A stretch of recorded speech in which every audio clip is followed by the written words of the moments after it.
இன்னைக்கு என்ன சமையலா இது சேனல்ல எங்க வீட்டுல மத்தியானம் என்ன சமைச்சிருக்கான்னு வந்து பாருங்க. கருவேப்பிலை சிக்கன் கிரேவிங்க, தொக்கு. கருவேப்பிலையை அரைச்சி ரோஸ்ட் பண்ணி அதுக்கப்புறம் அரைச்சிட்டு சிக்கனோட கலக்கிறதுங்க. அதுக்கப்புறம் ஈஸி சிக்கன் சுக்கா. ஈஸி சிக்கன் சுக்காங்க இது. சுட சுட சாதம்,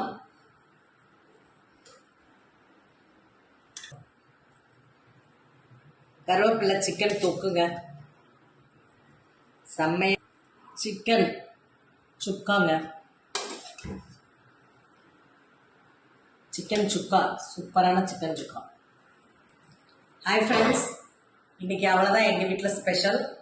சிக்கன் சுக்காவும் கருவேப்பிலை சிக்கன் தொக்கும் தாங்க செஞ்சுருக்கேன்.